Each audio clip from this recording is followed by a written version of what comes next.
To their seats. We're going to go ahead and get started.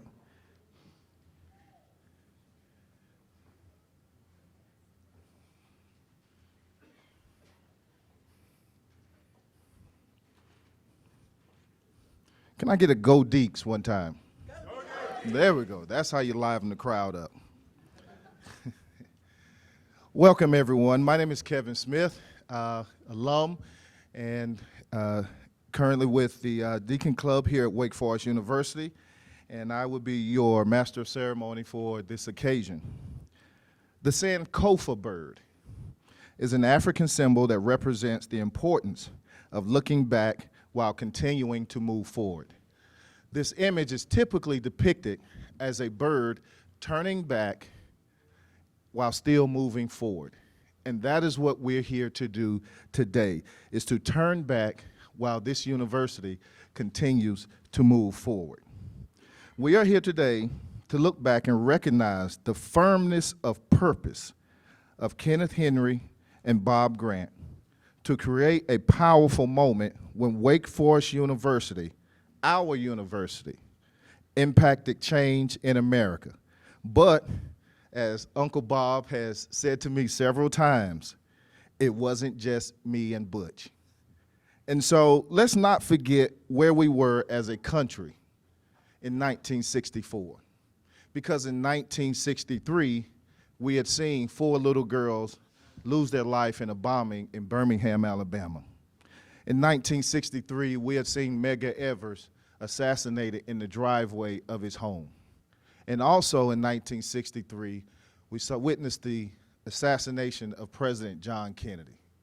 So it was during those times that Dr. Tribble, Dr. Hooks, and Coach Tate made the decision to put Wake Forest firmly in a position to change this country. I welcome you all to the inaugural Kenneth Butch Henry and Bob Grant Trailblazer Award ceremony.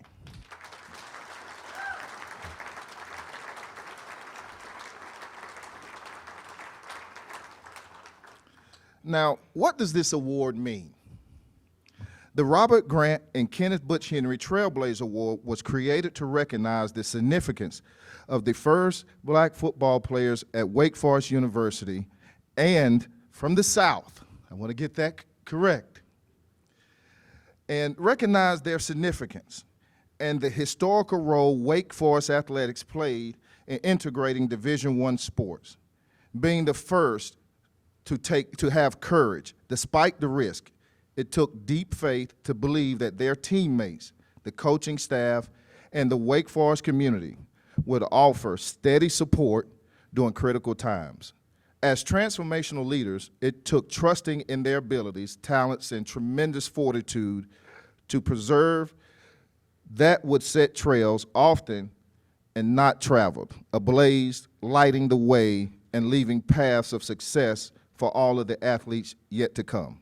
Hence, this award celebrates Wake Forest student athletes, alums, staff, and community members who have blazed trails in the area of diversity, inclusion, equity, and other important social issues that better the lives of others in the Pro Humanitate tradition that is the central spirit of Wake Forest University. It is my honor and privilege to introduce the president of Wake Forest University, Dr. Susan Wendy. Dr. Wendy has a quote, "There is no pause button." So looking at her career of blazing trails, there was no pause button. When Dr. Wendy established the first Office of Inclusive Excellence at Vanderbilt University, she did not pause.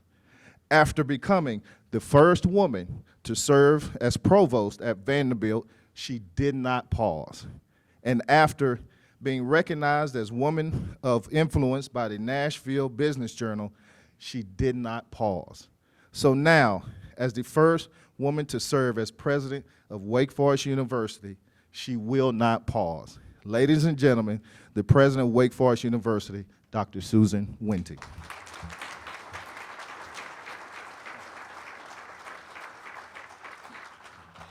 Thank you so much.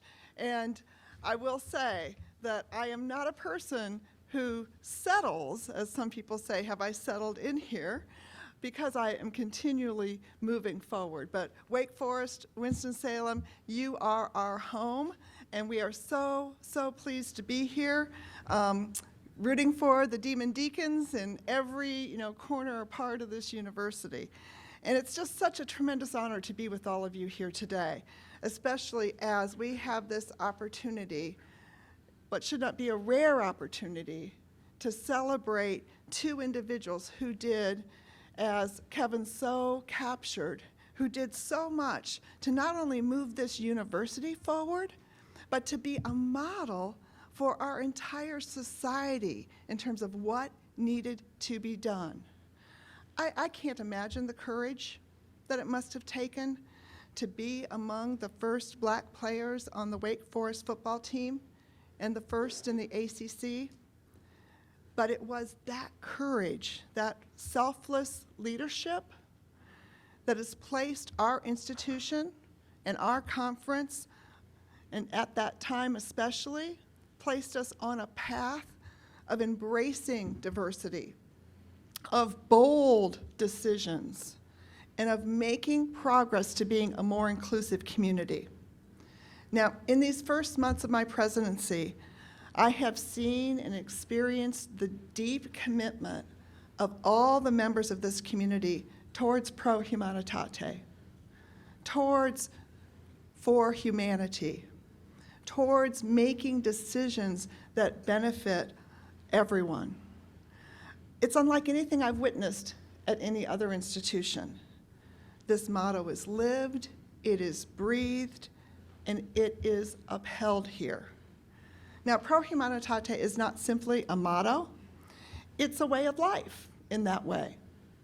And I also know it's a way of life for individuals throughout their entire life after they've left Wake Forest, as either our alumni or as people who've been here in service.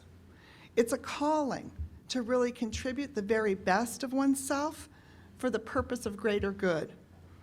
And it's a unifying factor also, especially at a time right now when unity and leadership and courage and bold decisions are incredibly critical.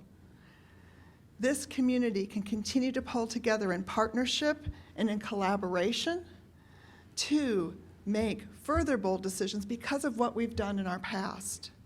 Now, one of the tenets of my leadership philosophy, besides no pause button, okay, is teamwork. We're faced today with so many complex challenges, but also so many promising opportunities, all of which require significant work and true collaboration. I've been using the term radical collaboration to define part of what I think we really need to do in terms of doubling down on how we can really leverage the best of everyone's talents. As a leading university in learning and discovery, how do we continue moving our institution, our communities, and the world forward? We're going to do that by working together. Together, as we heard leaders did at this great university back in the early 60s. No single person has all the skills, the experiences, or the perspectives to solve or answer the complex problems of today alone. We know, based upon just looking at the experience of Mr. Grant and Mr. Henry, we know that it took teamwork. We know that from what we've faced in the past, from what we face in the present, and from what we most certainly will face in the future, it will take all of us contributing the best of ourselves. Now, these two men and several others at the time were brave pioneers.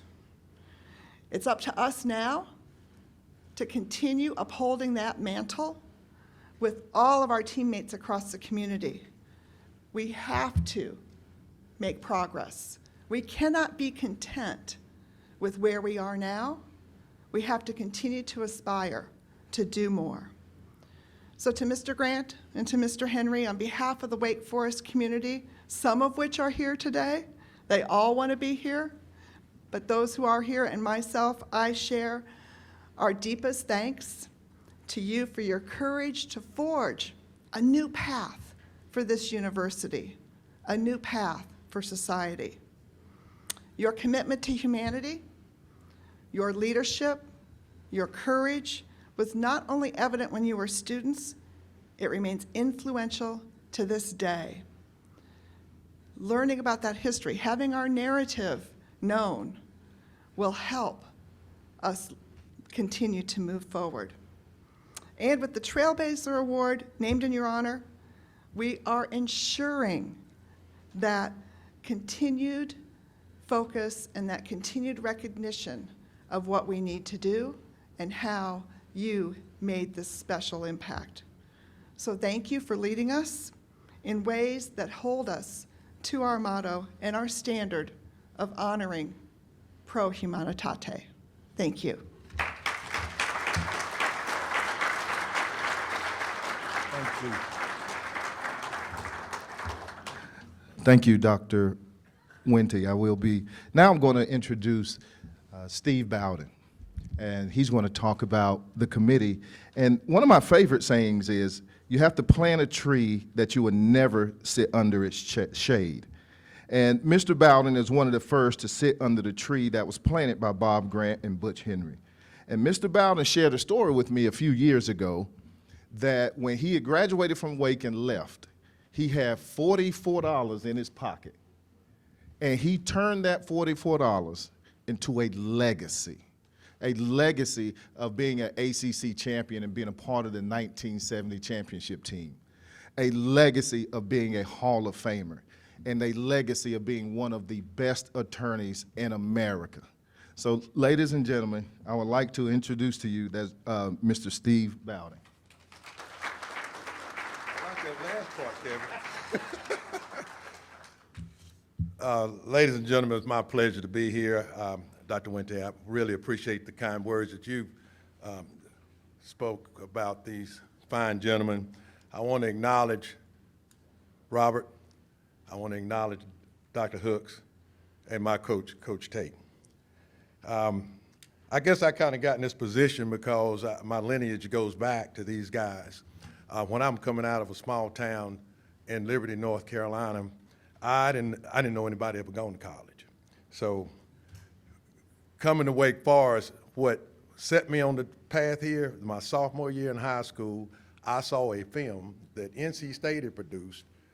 I don't know why, but they had Butch Henry and Robert Grant performing at a high level, and it amazed me. And from that point on, Wake Forest was where in my heart I wanted to be, although I was recruited heavily by your nemesis down in Chapel Hill. But having said that, this committee that was formed talked about this issue for a good year and a half. I want to acknowledge Barry Fairclough. Barry has really been instrumental in pushing this matter forward. And to Barry's credit, he's a very patient person, because oftentimes we would have lively conversations amongst the committee. And to that point, let me just introduce the names of the members of the committee. There's any of them here that could obviously raise their hand. But Phil Barnhill, Dr. Janice Collins, I know Janice is here, Dr. Collins is here. Oh, she's right here. Tracy Connor Riddick, Dr. Urey, Herman Urey, and I know Dr. Urey is here. Barry Fairclough, Barry's here. Cynthia Kelly, Dwight Lewis, I saw Dwight earlier.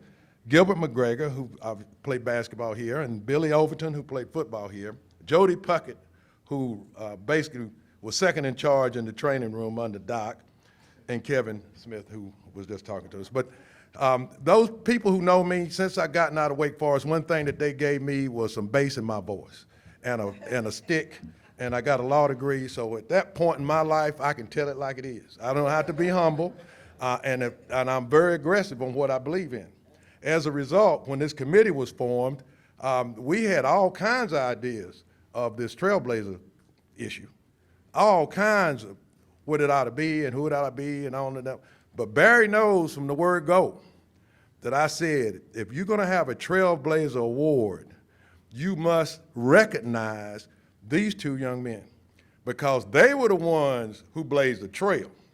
Now, at some point in the future, people could be recognized toward that end, but you think about in 1964, where two young men basically put their faith in this university. And as Bob has said more than once, Dr. Tribble, Dr. Hooks, and Coach Tate went out of their way to make sure that they had the experience of at the college, both athletically and academically, and as best they could socially, to make them grow into strong men. And they've done a wonderful job. I love them, and they know it. And I will always sing their praises. Now, as part of that, they brought in a lot of other black athletes, and let me just tell you, we're all close to this day. Bob and I talked about that just 2 or 3 days ago. We are still close to this day. We have a bond, a relationship, a camaraderie that's unbreakable. Now, to that end, I want to congratulate Bob.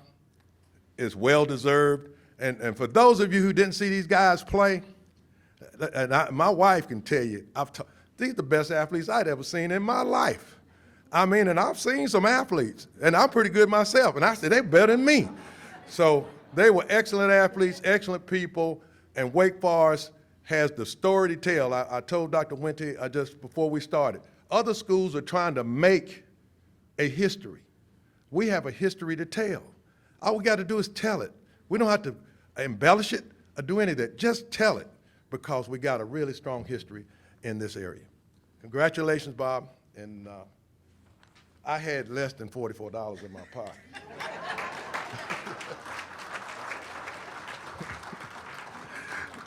Thank you, Mr. Bowden.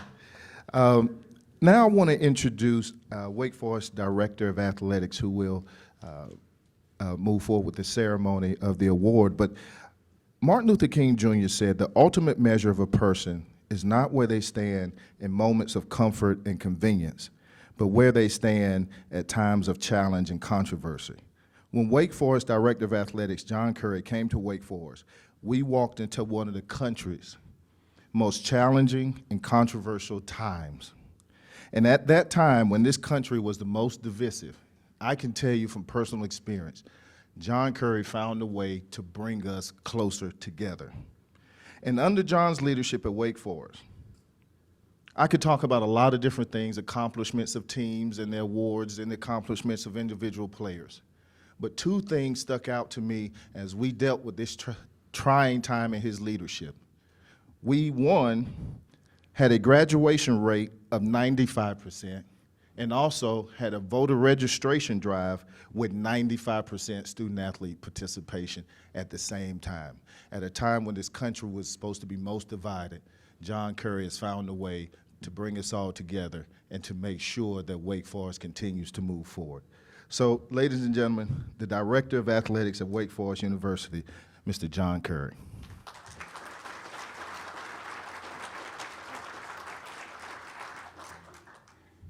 Kevin, for the first time in my life, I was introduced and Martin Luther King was quoted in the introduction. So I'm gonna have to send this video to my mother, all right? Because she will really appreciate that. And I wanted to borrow from Steve Bowden, we don't have to embellish. And so, Kevin, you embellished a couple things about me, right? Because I didn't have anything to do with a 95% graduation rate at Wake Forest.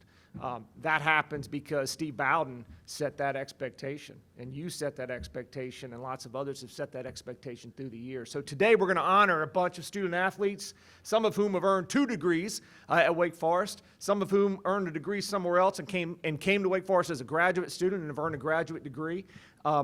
Steve, some of them are pretty good players too, right? All right, and that's all right. It's all right to win, isn't it? In fact, I do want to share, Dr. Wendy addressed the Board of Trustees in her first address as the president of the university, and she shared 3 observations. And observation number 3 was, Wake Forest people are competitive and they like to win, right? And so it was great she had grasped that so very quickly. I do want to recognize a couple more people. First of all, the chair of the Trustee Athletics Committee is Debbie Lambert, who is a longtime member of the Board of Trustees. Debbie, thank you for your leadership and service. And I also want to recognize another Trailblazer who many years ago, among a number of accomplishments, recruited Kevin Smith here to Wake Forest, and that is our former head football coach who went on to be a Super Bowl head football coach, Jim Caldwell. Coach Caldwell?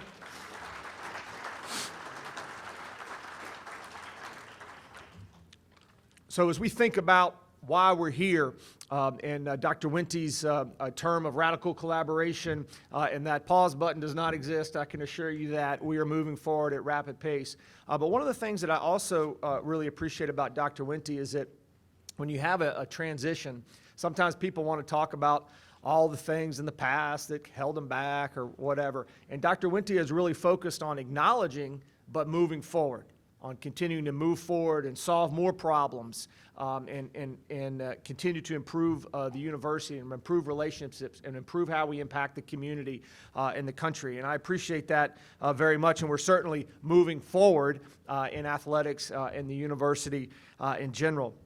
And so as we think about today, this morning on ACC Network, Bob, you were just incredible. And I've gotten emails from around the country since your presentation, including one from one of our trustees. And to paraphrase you, Steve, this particular trustee said, "We should have been celebrating this for 50 years. Why haven't we been telling this story for 50 years? And so today we're telling the story. And you told it on national TV this morning incredibly eloquently and powerfully. And we're going to continue to tell this story going forward.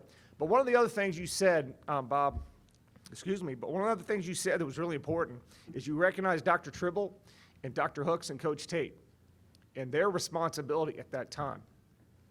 And all of us, everybody in this room continues to have that responsibility going forward to do the right thing. So thank you. Excuse me. So with that, we're going to move forward to the fun part. We have a great moderator, and we're going to have Kevin in a minute get up and introduce the whole panel. But first, please turn your attention to the video, and if we can play the video screen now. Turn to screens. Courage of Bob Grant and Butch Henry has inspired future generations of Demon Deacons to not choose the easy path, but to choose the right path. Together we can do more. Together we can be inclusive. And it's great for our university. It is great for what we stand for. It is great for our student athletes to know that they're someplace where they're loved and supported. Our Demon Deacon community is better today because it's a broader and more inclusive community. And it's a broader and more inclusive community in part because of the trailblazing courage of Bob Grant and Butch Henry. And so what was history back then is now creating and making history for today and in the future. And we're proud today to introduce the Bob Grant and Butch Henry Trailblazer Award.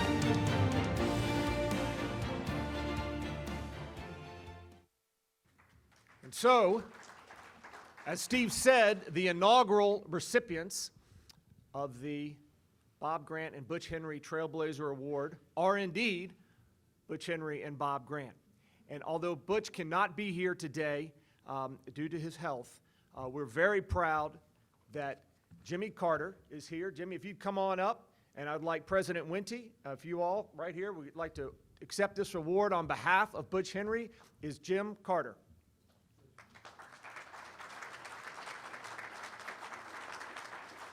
And we're going to be delighted to hear some comments from Jim along with the rest of the panel in just 1 second.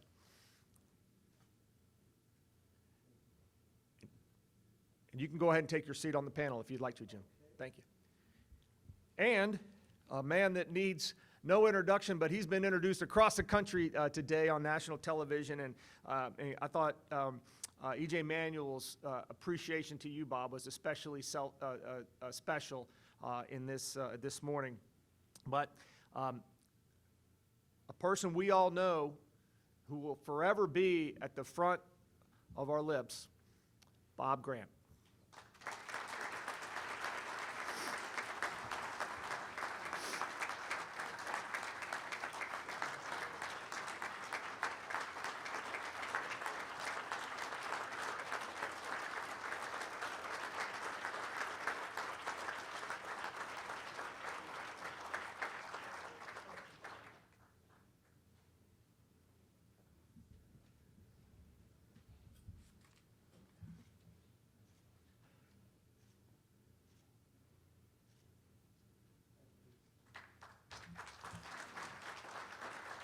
And now, Bob, if you'd come on up, we'd like you to just make a few comments on behalf of yourself and Butch accepting this award. And then after you're done, we'll go to the panel, and Kevin will come up and introduce the rest of the guests. Thank you very much, sir. Okay, thank you. Whew. Boy, I was really young then, wasn't I? I can't believe it. And the plain, simple truth is that today I sit as chairman of the board for the Retired NFL Players Congress, the only C corporation that the retired players of the NFL has. And we are partnered with the NFL, but the NFL doesn't tell us what to do. I will be as brief as I can. My wife told me not one of the long ones. I'll come. My wife, 52 years now, Catherine. And then I have my two sons with their families and grandchildren, who this won't mean very much to them today here, but I hope that in years to come, when they see videos and pictures, they will realize what we did here at Wake Forest. Before I came to Wake Forest, I'd accepted a scholarship to Michigan State because I knew that they were going to win a national championship. Duffy Daugherty was recruiting players from all over the country, as far as Hawaii. Giant from Texas, who became my teammate at the Baltimore Colts, Bubba Smith, Baba Pisa from Hawaii, George Webster from South Carolina, and we had this other guy too. Everybody is always talking about how smart Coach Tate was. Well, we had a young man who came up from E.E. Smith in Fayetteville, Jimmy Ray, who had to go to New York tonight because Jimmy is president of the black coaches of the Fritz Pollard Association in the National Football League, which is made up of all the black coaches there. So he had to go up for that. But Jimmy and I were rivals in high school. And I was from the Marine Corps town, Camp Lejeune. Jimmy was from the Army town. So that was a real battle. Well, Jimmy wanted to come to Wake Forest too. But we had a new, young, smart coach here. Jimmy came up with a group of people, and our new head coach from Illinois told him he was too small. So what did Jimmy do except go on to win a national championship as the starting quarterback at Michigan State and to become the greatest offensive coordinator in the history of the NFL. So Coach Tate made a lot of good decisions, but that one was a really bad one, Coach. As far as your background, I was raised by my grandparents down on the coast, and I'll give you one story. I was going to Michigan State. Everybody knew that they were going to win a national championship. They had, I think, 5 first-team All-Americans and then three second-team All-Americans in the same year there. Notre Dame had everyone else that was on the All-American team. I think they split it evenly. Each team had 7 on there. But my high school coach, was one of the 2 most influential people in my entire life. His name was Gideon Thomas Johnson. He was one of the first black Marines to go into the Marine Corps when the Marine Corps was integrated. We practiced at night under Coach Johnson during the school year from 6 o'clock until 11 o'clock. None of us had cars. There was no standing around. It was full contact for that time. When you screwed up, what's that thing that they say now when people make a mistake or something?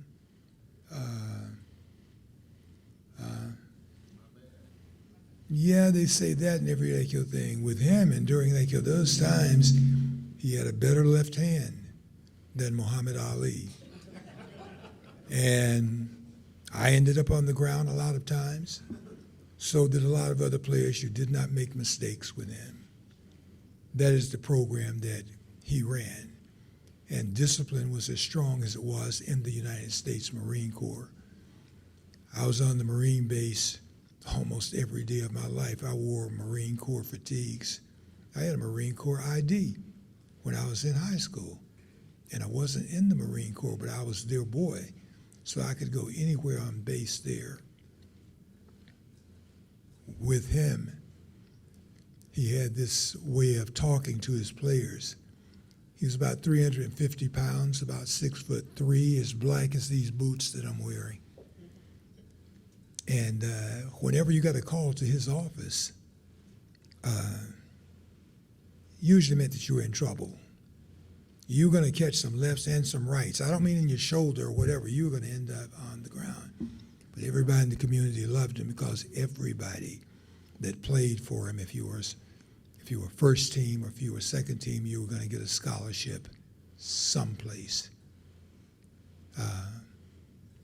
And those guys who played on the second and third team were really good ball players, but only 22 can really play. Whenever you got the call to come to Coach Johnson's office, usually meant you were in trouble.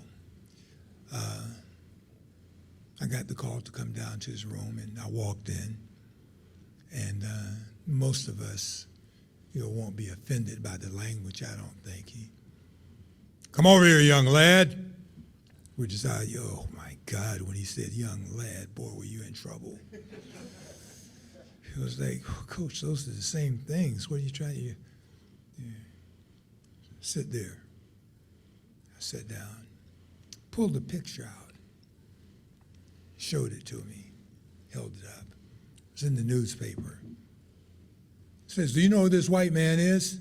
I said, no, sir. He said, this is Coach Bill Tate. And up at Wake Forest, they're about to integrate college sports here in the South. And I thought to myself, well, what are you telling me for? I'm going to Michigan State. I'm going to get on that championship team that they have, coming on board like you're there. But this was the time when your parents and your coach and older folks, you didn't give them back talk. I'm thinking, oh my God, how am I going to get out of this? I don't want to go to Wake Forest. They've lost 20 games in a row. And I'm going to be up there by myself. And, but I wasn't about to say that to Coach Johnson. He said, sit down, we're going to compose this letter. I'm going to tell you what to write. He said, this is where we're going, baby. And I'm thinking, Coach, you're not going. It's me. So we wrote the letter. And coaches came down to see me. I guess I did okay. I guess they were satisfied with me. I went home and told my grandmother. Coach Johnson says, I've got to go to Wake Forest. She says, baby, those white boys are going to kill you in your sleep. And my grandfather, who was a friend of the first black heavyweight champion boxer of the world, Jack Johnson, part of his entourage, he says, no. He says, if you go up there, he says, white folks used to pay $100 to sit on a front row seat to see Champion Jack fight. Joe Louis was a friend of his. The old boxer also became a friend of mine in years later.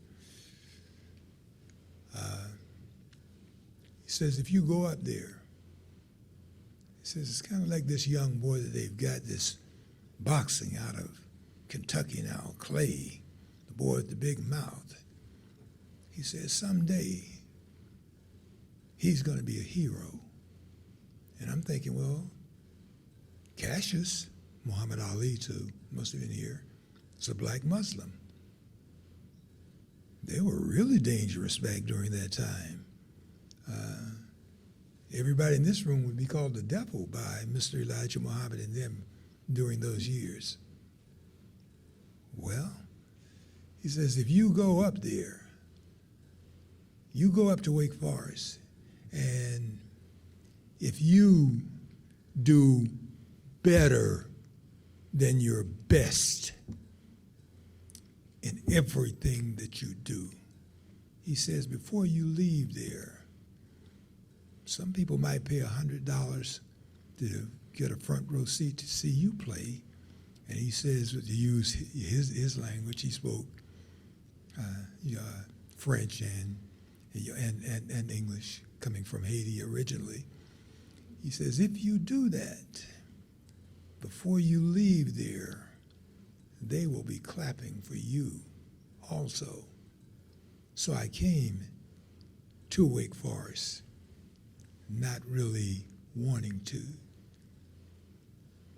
We don't need to look back at the past because we all know what the country was like back then, what the world was like back then. And it seems that we are at a time now where we have division in our country. Once again, I don't care whether you have a D in front of your name. I don't care if you have an R in front of your name. I'm conservative, and one of the first documents that I learned to read when I was 6 years old, and learning to read, was the Declaration of Independence. We read every night to kerosene lamps because we did not have electricity. I read Dickens. We read Shakespeare. My grandma and my grandpa were doing most of the reading during the early years, but as the years passed, I found that I was reading myself. That second man in my life, who was a medicine man, who was a shaman, and this is probably going to surprise a lot of you here, because a lot of times when you see black athletes, my grandfather was one of the wealthiest men in eastern North Carolina, very quietly. But with him, I still had to get a job when I was 6 years old. Not that I didn't have money or anything, but he told me, baby, a man should have his own money. You need to get a job. I won't tell you that story. It took me a long time, a few weeks, but I did get out, and I did get that job at 6 years old, making 5 cents a day. I thought I was the richest kid in the South. I really did. But when I came to Wake Forest, let's be honest, as Coach Tate had says, this was America. It was divided. Part of the black community did not want us, Butch and I, to come here. They thought that we should go to the black colleges, or if we weren't going to do that, that we should go north, because that's what most of our top athletes from the South did during those years. No other college had even dreamt of integrating. So part of the black community were not fans of ours, I will say, because we didn't go to the black colleges and we didn't leave here. You're going to go to a white school down here, which is the way they refer to Wake Forest, NC State, Clemson, Florida State, Alabama, Auburn. That's the way that it was. We had two different societies, at that time. Well, we chose to come here.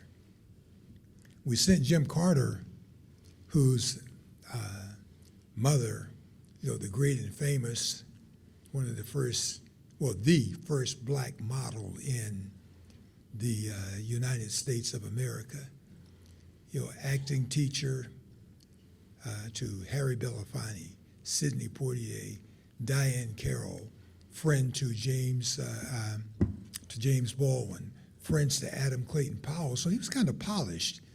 So what Dr. Tribble did was Dr. Tribble went and got him since Jim's mother, and he was a smart guy too, and very polished. Only dated ugly girls back then, which I've told his wife many times. So Jim came down 2 months before Butch and I actually came onto campus. We always tell them that they brought you in here to see if you got killed, and if the Klan got you, then we weren't coming.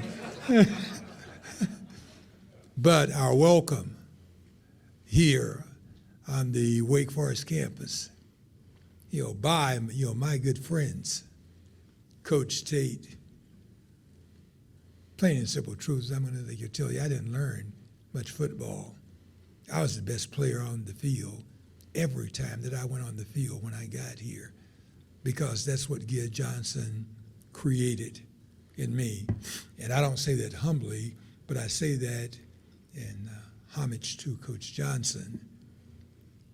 I was taken in by my teammates, John Wilson, who's here, Bob Opplinger, these guys. Bob, had you ever played with a black player before on your team? No. John, had you ever played with or against a black player before? No. Don McMurray, had you ever played with one? Don had played, okay, Don had played with one. Rick Decker, my good friend, had never played with or against a black player before, and they're putting us together. I didn't know what to expect. Those guys took me in, and Butch, and everywhere we went, Alabama, Florida, they went with us, in spite of the threats that Dr. Hooks received, that we received. And Bill, I thought that you were absolutely crazy, to go down there with us. If I were you and I were coaching, I would have just sent the assistant coaches down to Alabama with us. But they didn't. And my family here at Wake Forest, for the first 3 years, was about 6 professors. That's just the way that it was that time.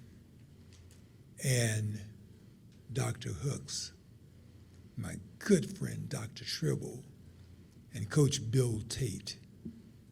That was my family here for the first 2 years or 3 years. We were not included in the things that took place on campus here. But quite frankly, and my wife has stopped me from cussing, I didn't give a damn, because I didn't come here to be liked. I came here on a mission and to help Coach Tate, Dr. Hooks, and Dr. Tribble achieve this thing that they wanted to achieve, and that was, we are going to break the color line. And they did. Since then, and I will just close with this, I didn't really have a lot of love for Wake Forest in a number of years. In the NFL, even the guys that are 90 years old and 80 years old call me Uncle Bob. Everybody just calls me Uncle Bob. It's okay. I did not appreciate Wake Forest allowing the University of Miami to take credit for what Dr. Hooks did, for what Bill Tate did, for what Dr. Harold Tribble did. We integrated college sport in the South. And you look at your team here now, it's a rainbow. You look at Alabama, they're not even rainbow. Do they have any white players at Alabama anymore? I don't, they might have one or two. But same thing with Auburn, same thing with Clemson. Boy, do I dislike Clemson.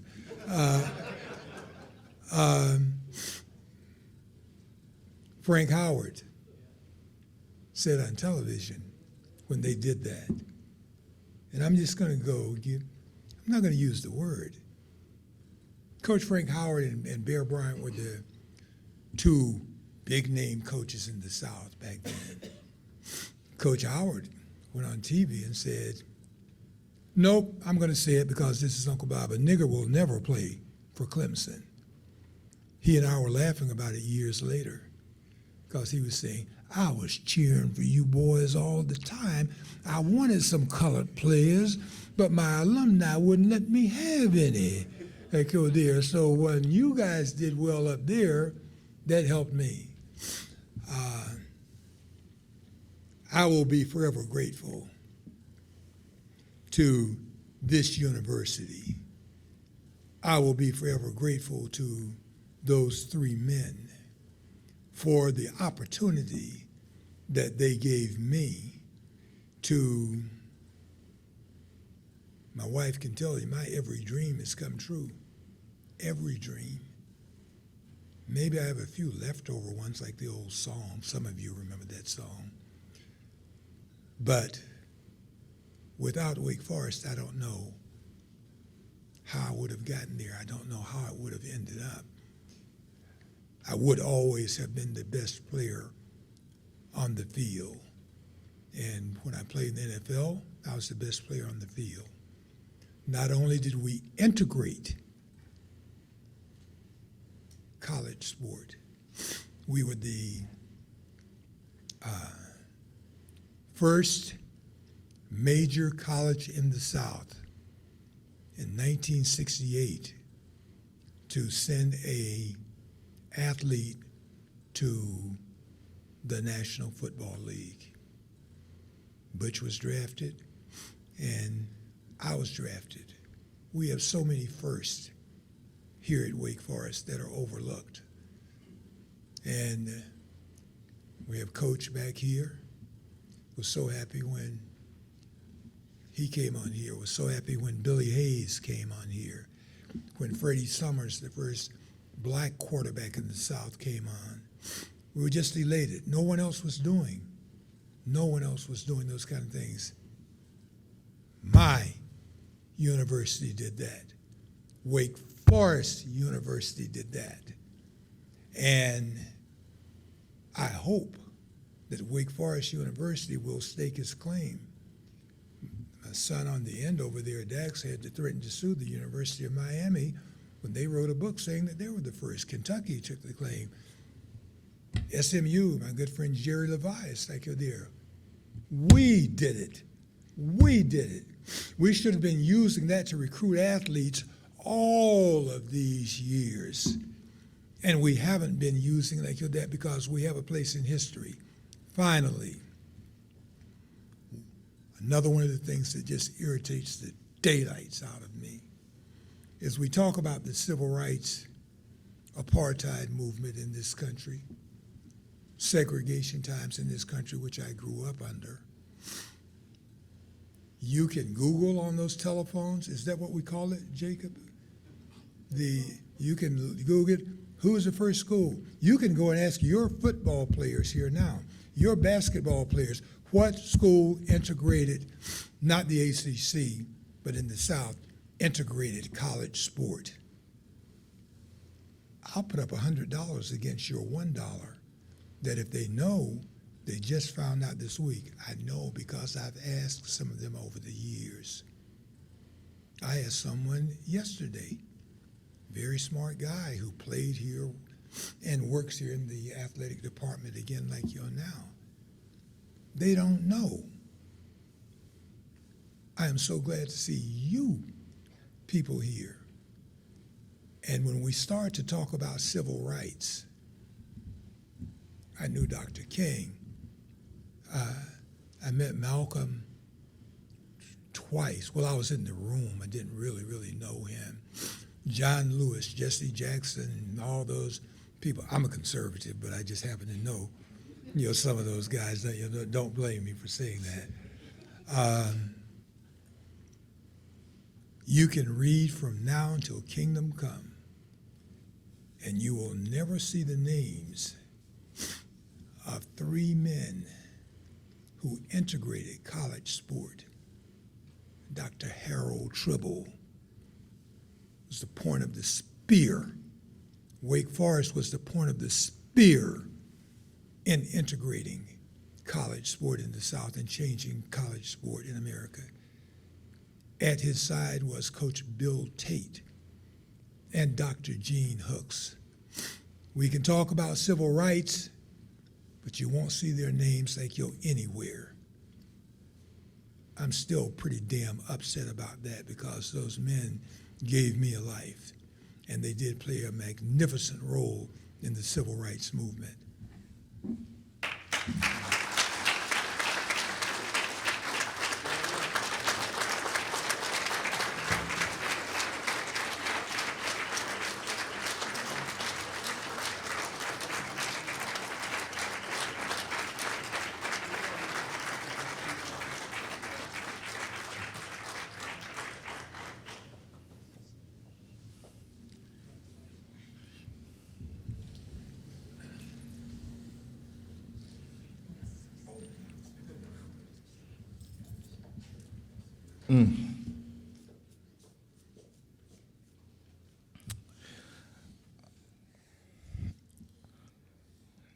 I'm gonna go ahead and introduce our panel. We're gonna move to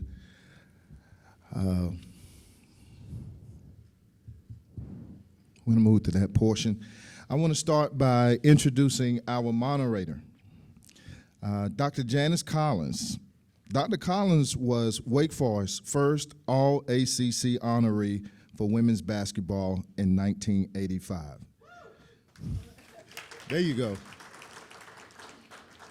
And she would go on to be named an ACC legend. Dr. Collins would go on to become an award-winning author, an award-winning film producer, an award-winning professor, and award-winning journalist.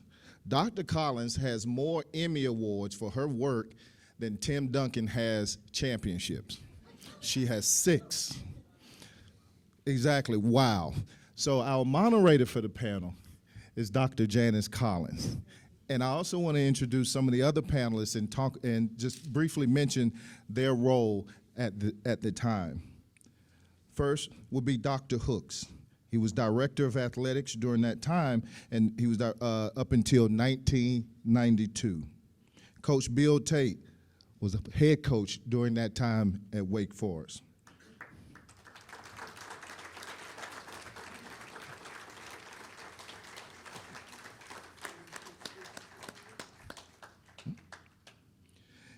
And Mr. Rick Decker, he was teammates with both, he was a team captain during that time and teammates of Mr. Henry and Mr. Grant.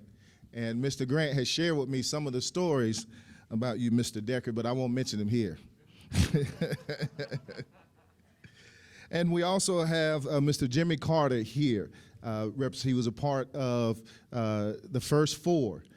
The 4, what was the name you mentioned? The 4 Horsemen of the Apocalypse. And trust me, I've heard the stories, and that is a great depiction. And also, we have our honoree for whom this award is also named Mr. Bob Grant. So I'm going to turn this over to Dr. Janice Collins.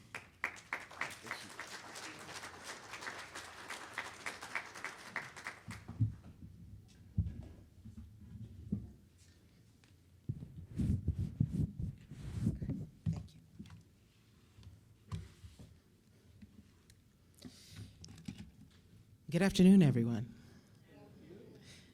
It is wonderful to be here, and I'm so excited to get started. I'm a stickler when it comes to time. I've been given a time, so I've started the clock here. But I know the stories will be great, and we'll continue to talk as we move along. You all have made it so, everything that everyone has said thus far has made my job easier, because I had a wonderful introduction that I wrote here. Spent a week on it, and they've said it all. So, which is perfect. So I thought about 1964, as they have said, was a very, very interesting year. There were a few things that they did not mention that I'd like to mention. Some of the highlights of the U.S. Olympic team being ranked first as they brought home 36 gold medals. I thought that was a wonderful thing. Reverend Dr. Martin Luther King had won the Nobel Peace Prize. Sarah Palin and Michelle Obama were both born in 1964. The Beatles' first album, Meet the Beatles, flew into the U.S. and landed in the hearts of young screaming women, and I think probably a few grandmothers in the corner of the kitchen when no one was looking. I think it was a wonderful time also that great things were happening. Bewitched was premiered on ABC as a television guru that I am. But also President Lyndon B. Johnson responded to the injustices by signing the Civil Rights Act, abolishing racial segregation, and the Supreme Court ruled that public establishments can no longer practice racial segregation. Very important. Also in this special year, with all of this happening and more, the foundation of a beautiful campus holding steady beneath an enormous and historic decision was happening in the woods of Wake Forest. With all of the voting, protests, victories, Wake Forest, led by President Tribble, made the decision to place their footprint in the sands of history by taking steps to integrate the campus, the classroom, the field, and the locker room. It was time to not only recruit the first ever Black American student athletes to play for Wake Forest, these football players would also be the first ever Black American student athletes to integrate this academic population as the first student athletes to ever play in a major Division I intercollegiate sport in the entire South, as you've heard. Now, when I look back on that, and I've heard these wonderful individuals talk about their memories and my memories as a student athlete, I think that the timing couldn't have been better. The location could not have been better, with Wake Forest being uniquely equipped with leaders who were at that time transformational in their leadership. They were transformational in their thinking and in their movements, with Wake being a small private Baptist school that believed in inclusion. It was the perfect place to test what really happens when you lead with the best part of human nature, to care for your fellow American brothers and sisters, to want the very best for America. So much so that you were willing to risk it all. Cloaked by the Pro Humanitate philosophy, President Tribble, Coach Tate, Robert Grant, and Kenneth Butch Henry, Robert Decker, and all of the other players and student athletes, the teachers, the classmates, the cheerleaders, the city, and the culture decided to use their knowledge, talents, and compassion to better the lives of others by stepping onto the field and show the world how history is made. Yes, this is the story of Wake Forest University as the Trailblazer. And we are honored to have some of these wonderful key players here and coaches and personnel here to simply tell us a story. And that's what we're here for. So welcome, everyone, and let's begin with our story. Their story, our story, Wake's story. We wanted to first start off with Dr. Hooks and Coach Tate. We've heard wonderful, wonderful stories from our players and from Mr. Grant and what was thinking, what was in his mind, and what was going on. Can you tell us the story about what were you thinking when this was happening? How did you make this decision? Why did you make the decision to take that step into history and say, we're just going to take that step and integrate and recruit these players? What were you thinking back then? What were some of your thoughts? Want me to start? Sure, yes, sir.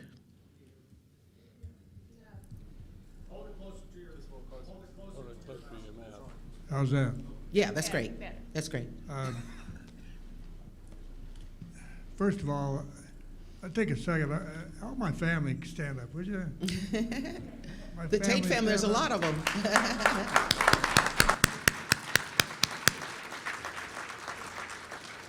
The second thing I'd love to say is I saw some of my players and they all look older. but probably more handsome and probably smarter, right? This is a real privilege and a pleasure for me. When the school contacted me about what they were going to do in honoring Bob and Butch, I was overwhelmed because I talk about this frequently. And on one spring day, and it was the latter part of February, early March, my staff and I were in a meeting, and I get a call from Dr. Tribble. And before I pursue this, I want to mention there's three parts of this whole story, and I think it should be known. And the first part is when I get the call from Dr. Tribble, and I said, my goodness, what does he want?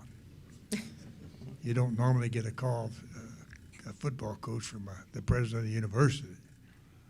Maybe I did something wrong or whatever. You start getting that guilty conscience, you know. So I raced over there, and Dr. Tribble met me at his door, and we sat down and exchanged greetings. And he said, Coach, he said, how do you feel about recruiting black football players?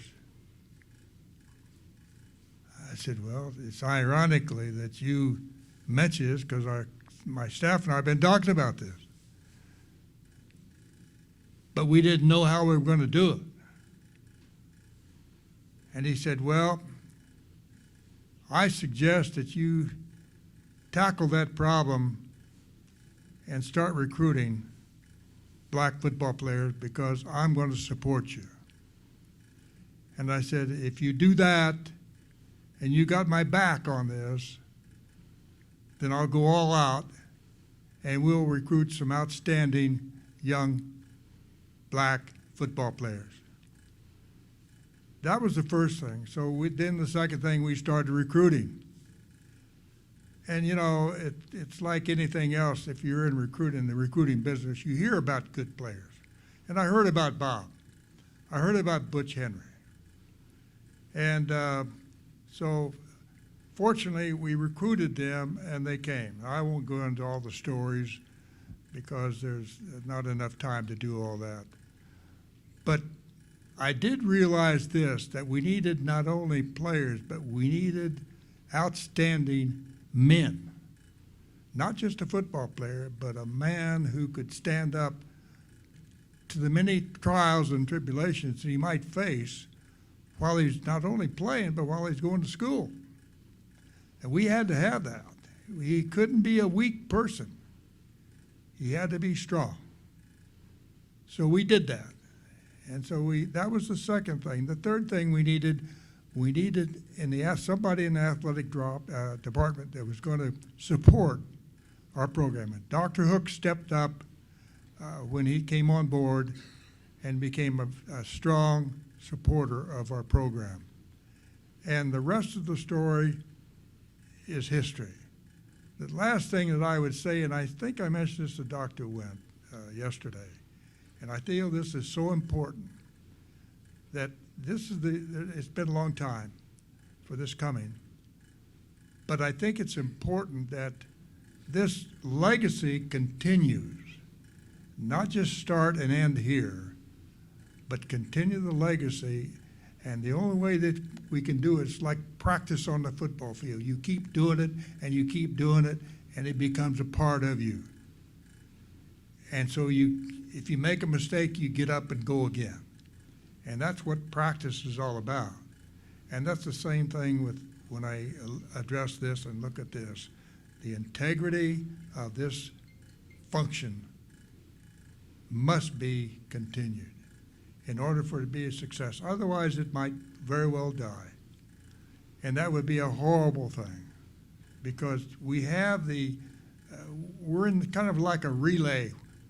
That starter in that relay has given us a good run. He's given us a good start. And we have to continue that and make this not only a university that stands for integration, but stands for outstanding academics, an outstanding football program, outstanding athletics. And I sincerely mean that, and with that, I'll leave that to you, Dr. Collins. Great, good.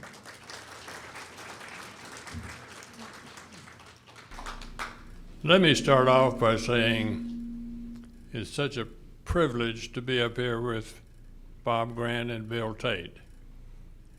It's a privilege to represent Wake Forest. And I confess to having almost complete ignorance as to what I was getting into when I was selected by Dr. Tribble, who called me over to his office while I was teaching physical education and said, I want you to be athletic director. And I didn't have any better sense than to think that was a promotion. And I came back and told my wife, and I don't even remember what she said. It wasn't very pleasant. But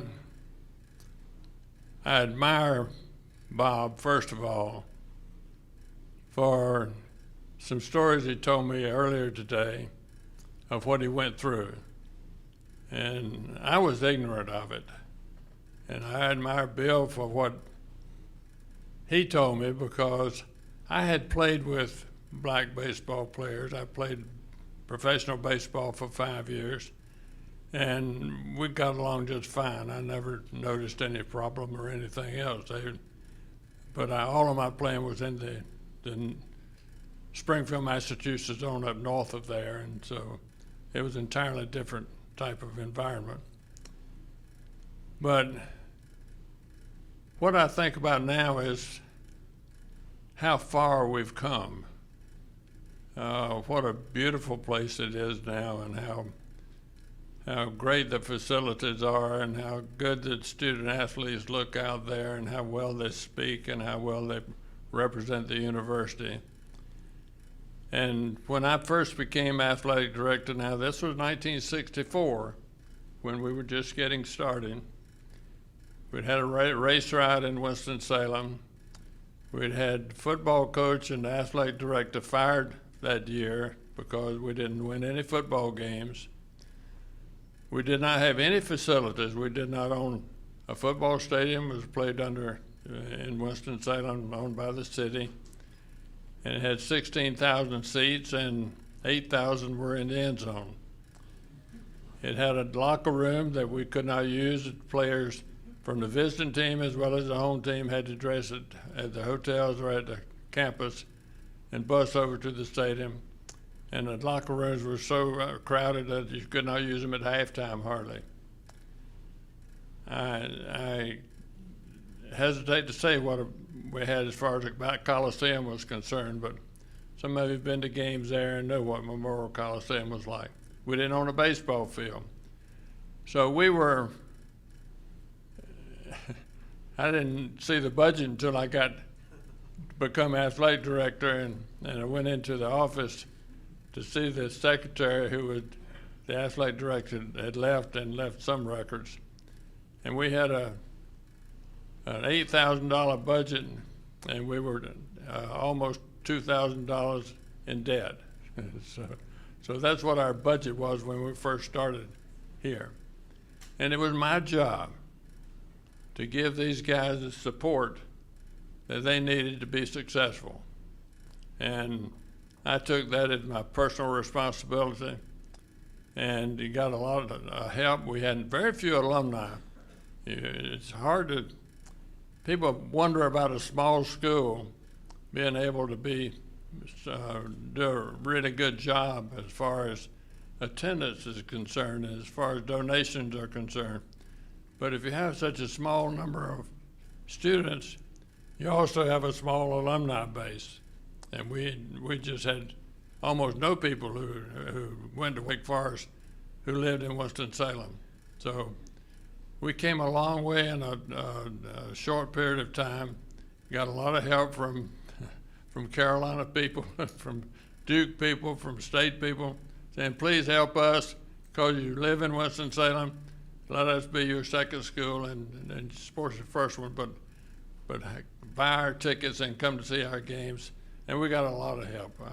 When we got ready to build a stadium, the Carolina people really helped us a whole lot, and I'm sure some of you don't want to hear that, but but we've gotten help from a lot of people, and it was well appreciated, and they supported us because we're in Winston-Salem. So I would like to close my remarks by saying I congratulate the people who are doing the jobs here now, because John, it's a real treat to come to athletic events at Wake Forest now and see what's taken place and how far we've come. And I want to apologize to Bob and to Bill for not being able to give them more, but I am delighted that Wake Forest was smart enough to pick people of the quality that they are to be our pioneers. And I congratulate them, and I congratulate Wake Forest.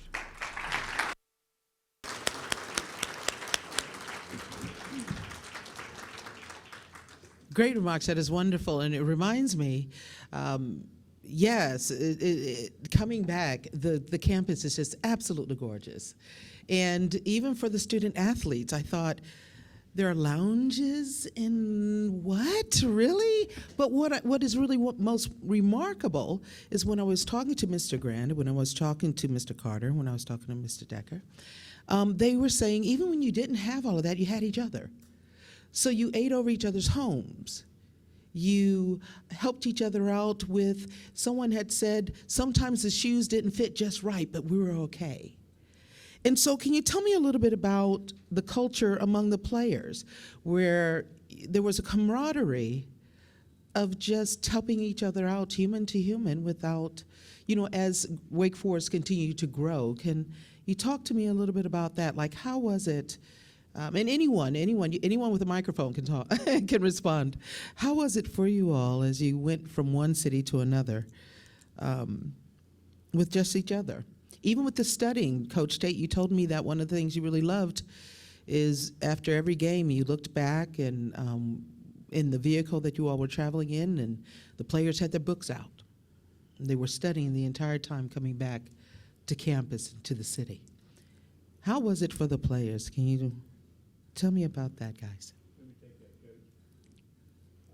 Yeah. Collins, thank you. I think I can say without. Pull it up a little closer to your mic there. A little closer. Yes, please. I think I can say without Thank you.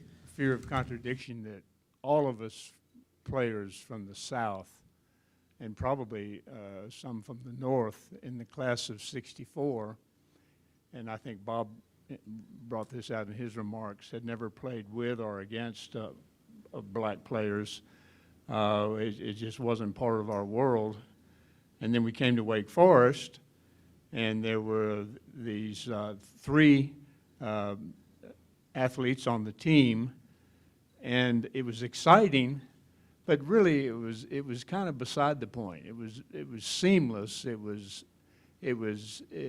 really wasn't a big deal, because I think that, I don't mean to equate playing football with being in war, but when you're in the foxhole or when you're in a tough football game, you don't really look and see what the guy next to you, the color of his skin is. Your comrades in arms are your teammates, and that's just the way that it was. I mean, they were our teammates and we were their teammates, and it made absolutely no difference. Even the diverse backgrounds that we had come from, it made no difference whatsoever what our races were. They were our teammates, and they acted like they were, and they belonged to the team like everybody else did, and really the color meant nothing. One comment on Rick. We did make a special treatment, and this is kind of amusing, but we did make somebody special, and his name was Bob Grant. And we made a defense named after Bob Grant. And people, I think, have copied that since. We called it 60 Grant. Now, you don't have to know anything about football for me to tell you what that means. But if I told you 60 Grant, you know it features one guy, doesn't it? So Bob, all he had to do is run around the field and try to run the quarterback down. And everybody else played their position. Bob, he could be a linebacker, he'd be a defensive end, he could be an inside guard, he could be whatever he wanted to be. But I'd say, Bob, all I want you to do is get that quarterback. Wherever he goes, if he goes up in the stadium, go get him. And he did that. But what Rick was talking about, our players, Rick mentioned, are seamless. Our players had a great heart. And they did not look at Bob or Butch anything different than they did the next teammate. Butch was a better athlete than most of us, right, all of us, in fact. I remember the only time I ever saw fear in a football player's face was when Bob and I were game captains and walked out on the field for the game toss, and I won't tell you the opponent, but we walked out there and those guys, they were scared. I mean, there was fear in their faces, not so much of me, but Bob was a pretty tough-looking customer back in the day, and but I was the first, and we beat their butts, and I think part of that was the fear. But I mean, we were a team, and we stayed a team, wins and losses, and Bob and Butch were part of that. Butch was one of the most beloved players on the team, and Bob was the most feared, and that was a great combination. Hear a little bit more about Butch. How was Butch on the field, and or in the classroom? I mean, in the locker room. I wouldn't know about the classroom because I never went, but Okay. but he was undoubtedly the best athlete on the team. And, Bob was a close second, but Butch could play. He could play defense if he needed him. He was a great receiver. Smooth as silk, great hands. He was just a great athlete back in the day, and I miss him. I miss seeing him. And like I say, Bob was the enforcer, and when Bob asked me to consider saying a few words this afternoon, of course I wouldn't say no to Bob. I never have and never would. But they were great people and great teammates. I always felt strongly that you have to have a sense of humor, and particularly on a football team, because it gets pretty sweaty and it gets pretty hard out there when you're practicing. So it's kind of nice to have someone who's got a little sense of humor who can break up the sound barrier a little bit. And I had a coach named Joe Pop, and Joe had a habit of giving nicknames to everybody. So he was one really that came up with 60 Grant. We had another kid, his name was Howard Stanback. Howard Stanback later became the head of the airport authority in Chicago. A very smart guy, played guard for us. Well, what do you think Joe Pop named him? Headache. Snapback with Stanback. Maybe you're too young to remember that. We had another great player, and he was good. Gee whiz. He graduated from here and went on to Atlanta and started his own computer company. Bless his heart, he's not living with us anymore. But his name was Jimmy Johnson. What did Joe Pop name him? The Jet. And he was the Jet. He was one of the best halfbacks that we had at Wake Forest, and he was a great kid. Kind of built like a Greek god. I never saw him lift a weight in his life. Kind of like Bob here, but. I think, Bob, you were black belt, though, weren't you? Yeah. Can you know that? Did everybody know he was a black belt? Anyway. He told me right away, Coach. He was a black belt, yeah. The day I met him, he said, I'm a black belt. If I could, Dr. Collins, I'd like to talk a little bit just about the men. I came to Winston-Salem in 1964 through some family friends. I was a decent athlete, a basketball player in the Northeast, New York, New Jersey. And Dr. Tribble said, they're going to do something special at Wake Forest. And through the family friend, he said, Jim, you want to give it a shot? I said, okay, I'll give it a try. My career never worked out basketball-wise, but I was playing pickup ball in Greensboro, and one of the guys there said, well, my buddy's going to Wake too. I said, who's your buddy? He said, Butch Henry. And Butch came over to the playground we were playing, and I said, darn, after a couple of games, I said, he's so much better than me, I'm going home. But I stayed, and not only was he a better basketball player, he was a better athlete, as Rick is saying. He was just smooth, composed. He was what they call equable. Nothing threw him off his game. He was just polished all the time. And we also had a good time, too. Butch was a known commodity in Winston-Salem and Greensboro. He was a local hero. I was never along on the good times. Well, yes, you were. And when I met Grant, I was sitting out on the quad somewhere, and I was the only black student sitting out there because Butch hadn't come yet and Smitty hadn't come yet. And here's this guy walking across the quad, and I said, well, what's the NFL doing practicing here? And as he walked by, the buildings would quake a little bit, and he would kind of shake. And, you know, he was kind of had his shirt sleeve rolled up, and he'd had his arms glistening. I knew he had oil down before he got here. And he's walking up to me, and I'm balling up my fist because I was from North. And I said, I'm going to have to beat up one of these country boys real quick. And the closer he got, the more my fist opened up a little bit. And he rolled up to me. The first thing he did is threw his arms around me, and he said, you must be Jimbo. And I said, nobody calls me that. He said, I do. And I looked at him again. I said, that's my name now, you know. And we had a relationship. There was, William Smith was the fourth part of the group, and we walked around like we were unbeatable. We were a force, the four of us. We'd go over to Teachers College in Winston-Salem. We'd go over to A&T in Greensboro. And we would just walk around. We said, we'd go to Wake Forest. And Wake was ahead of the curve. They were a small school who decided we were going to make a difference. And before Wake made a difference, the future came again, because you know the future always comes. And Bob and Butch were out there with targets on their skin, not on their back, on their skin. And they were brave enough to take it. And I will say this in the vernacular, they were bad boys. I mean, Bob was just fearless. I never had a scary moment with Bob Grant. We'd go someplace, I'd always kind of ease behind him. We were walking. I said, if they get through him, they're going to get to me. But we're just hoping they won't get through him. And the four of us had a relationship. Butch was kind of just always cool. He would dress nice. He could dance. He could go. And Bob was a little country from down there in Jacksonville. But boy, was he rough and rugged, and he was determined. And somebody else made this quote years ago, and it kind of identifies what Bob was like. Bob said, Jimbo, I didn't come this far to just get here. I came this far to get to the NFL. And maybe those weren't his words, but that was his intention. And he lived every second of it. I mean, he worked hard.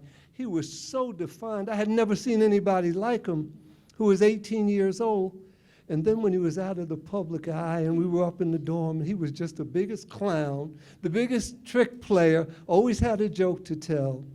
But in public, he was fearsome. And for real reasons, because he could live up to that commodity. And Wake gave us a comfort level. Dr. Tribble said, Jim, everybody's not going to like you. I said, well, everybody at home doesn't like me either, so I might as well come here and get a little education too.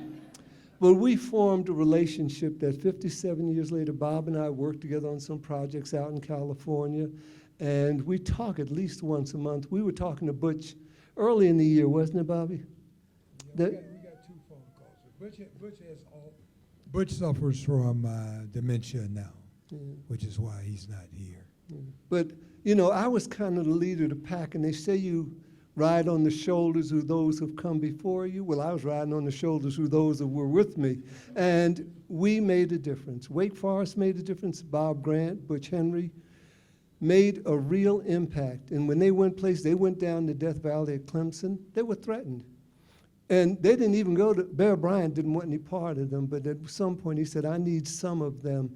And Wake Forest set that tone. They set the foundation for what it was like to have an African-American, black, Negro, whatever you want to call them, on a team. And Bear Bryant said, I can't keep, colored, okay, I'm sorry. I forgot, I was from the North, we didn't know that. And Bear Bryant said, I can't win against these guys unless I get some. And Bob and Butch set that tone. And they set the tone on campus also. And another thing Wake Forest did, and I want to say this as coming here, the staff, the cleaning staff and the kitchen staff at Wake Forest was basically black. And they would say to me, Jim, we're so happy to see you here as a student. We're so happy to see Butch and Bob here as a student. I said, there's hope for our grandkids. Well, I said, how about your kids? You can't go too far in the generation. They said, but we can see not only are we workers of this community, we can have family members of this community. And Wake Forest set that standard. Dr. Tribble didn't meet me in the gym or meet me in the conference. He called me to his house, said, Jim, have a seat. You want some refreshments? I said, wow, this is a good guy. And once again, from the North, we kind of knew everything to begin with. And I said, this is a quality man. And he said, we're bringing in some guys that you will be very proud of and want to connect with. And that was Bobby Grant, Butch Henry, and William Smith was part of it too. And 57 years later, I can still call him Bobby because I'm not afraid of him, because he was always my protector. He decided that right away. So congratulations for the great thing you did, for putting your life on the line and coming through it in such a great character way that you did, Bob.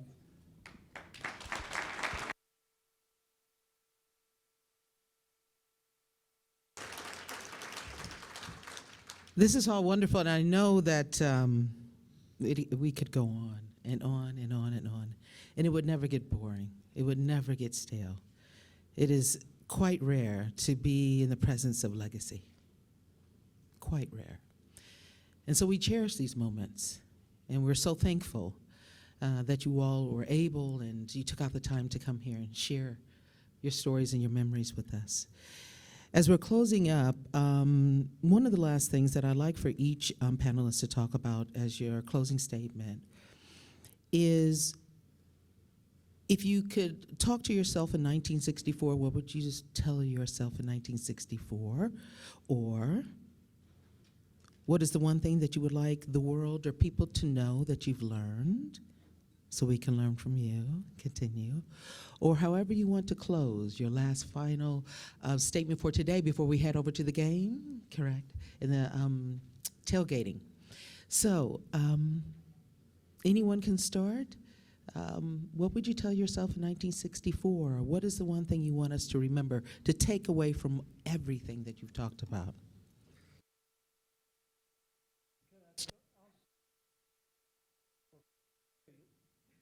We formalized a relationship, a friendship that was far beyond anything I had ever experienced. It also set a stage in my mind of what friendships could be, regardless of what you agreed with or didn't agree with. And I came up in a business. My mother had a modeling agency and a charm school. And when I met Bobby and Butch, I really understood what charm was like. You know, we kind of have a little acronym. The C was for civil. We were always civil with each other. And the H is for honesty. We were always honest. There was no shortcuts. There was no holding back. Bob would say things to me that would cut to my heart, and then he'd rub my back. They were authentic. These were the real people that I would see every day with them, and they were respectful. They never held it against you or ahead of you because they held respect, and they were memorable. If you met Butch Henry or you met Bob Grant, you'd never forget them, and I'm so proud to have been part of Wake Forest, part of that fearsome foursome, and a lifelong friend of Wake Forest and Bob Grant.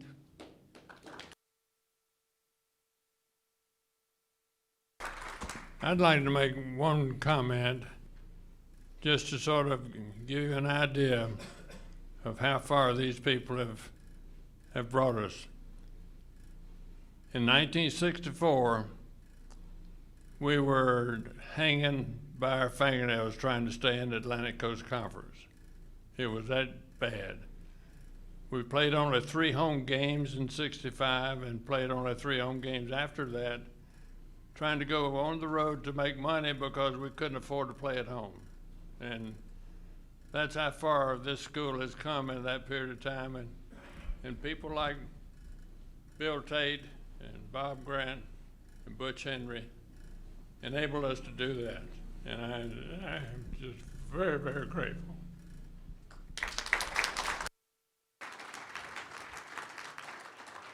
Well, something that Jimbo said a moment ago made me think of what he was referring to. And A fellow a long time ago said that if he had accomplished anything in his life, it was because he was able to stand on the shoulders of giants.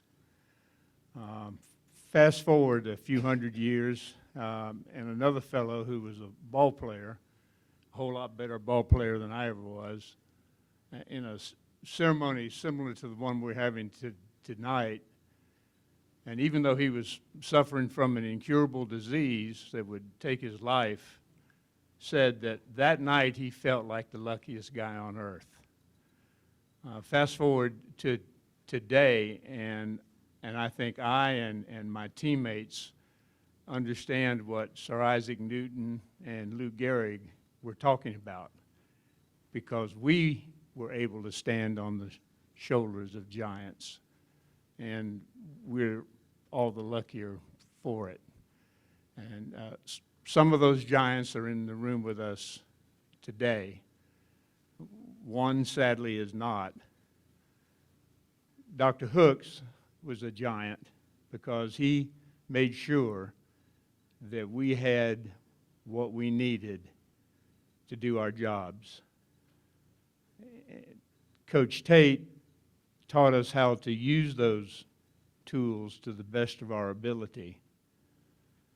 But Bob Grant and Butch Henry showed us not only how to play football, but how to live with dignity. And for that, we, your teammates, will be forever grateful.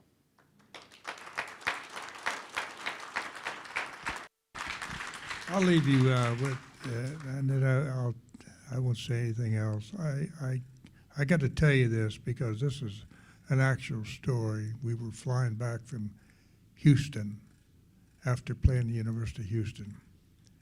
And I'm not saying anything discouraging or disparaging as far as University of Houston, but their athletes certainly weren't as smart as our kids. Their IQ is about their age, I suppose. But anyway, we were flying back from Houston, and believe it or not, 90% of my players had textbooks out. Now, you may not think that's too much, but you spent 2 or 3 hours on the football field and getting knocked around. It's not any fun to concentrate on your lesson plan for the following week. And the reason I mention that, because I think it's a legacy that I want to emphasize the importance of not only playing the football here at Wake Forest, but getting that education. And that's got to be emphasized day in and day out, not only while we're here, but also while we're recruiting players. Because I can tell you right now, the smart kid, they say, well, you don't have to be smart to play football. Well, that's wrong. And you don't have to be smart and agile, but you have to be tenacious, and you have to be able to stay with it regardless of what you're faced. And I say that, I can't emphasize it enough, that the importance of your education. That's all.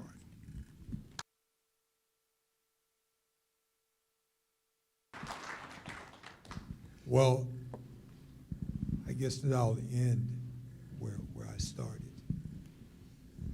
I had some amazing people that passed through my life. And you can check the NFL film or whatever. If I wasn't the best player on the field, well, maybe I hit him, a little outside the rules here and there, but I was going to be the best player on the field. I don't believe in cheating. You don't have to. But with my grandfather, born in 1894, I learned more about what I could do. And now I know that the word begins with an F. And it's not one of the vulgar ones either. He had me believing that someday I was going to be the best player on the field every time that I went onto the field. They say enforcer and things like that. Pardon me, ladies, I'd kick your ass if you hurt one of my guys. But faith is an amazing thing. Human potential is something that everyone in the room has. But when my grandpa told me, you go up there, and with everything that you do better than your best. Some people would say, you can't give more than 100%. Yes, you can. We've all heard the stories of the mother that picks a car up off of one of her little kids that has been injured or something, or in some emergency situation. A human being does more than they can do. It's real. Human potential is unlimited. I don't pretend to be a religious scholar or anything like that. But my grandmother told me, once that there was a little Jewish man about 2,000 years ago who said to each of you as you believe, not what you're capable of doing or whatever, but it all starts here. I can do more today than I'm doing. I can do more tomorrow than I've done in the past. Don't use age as an excuse. Don't use some handicap that you have.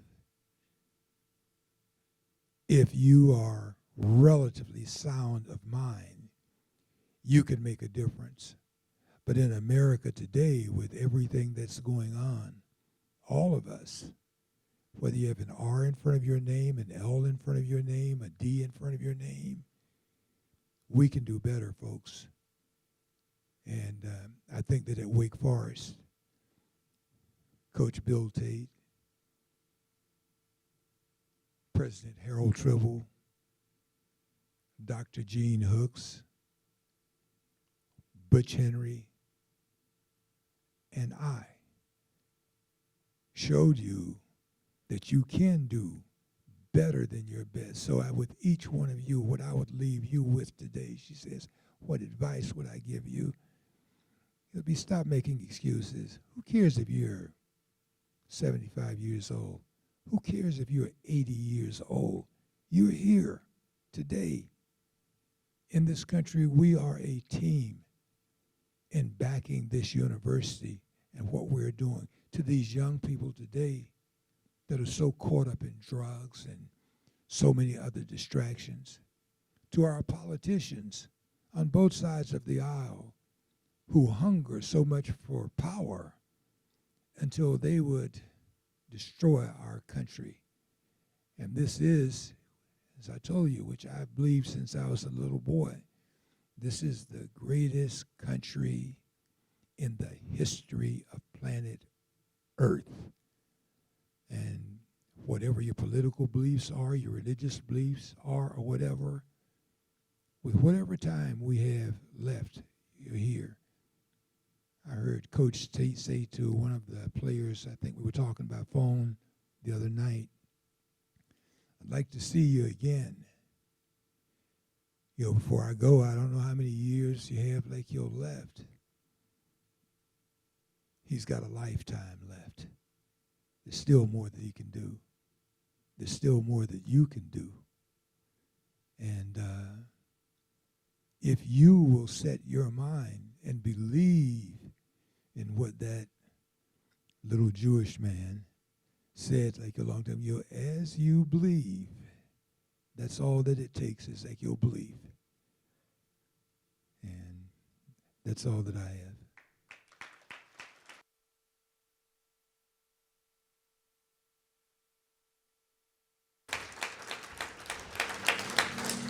Thank you so very much. And in closing, we'll say, because of all of you, thank you so much that you made the dream and the vision of a better Wake Forest come to life, and we have not stopped doing great things.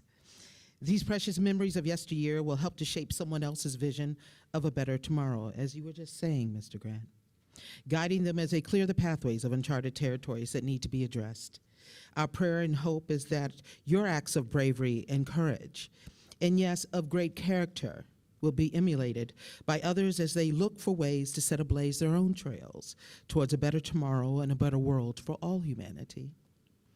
We thank you so much for your service, for your legacy, for your sacrifice.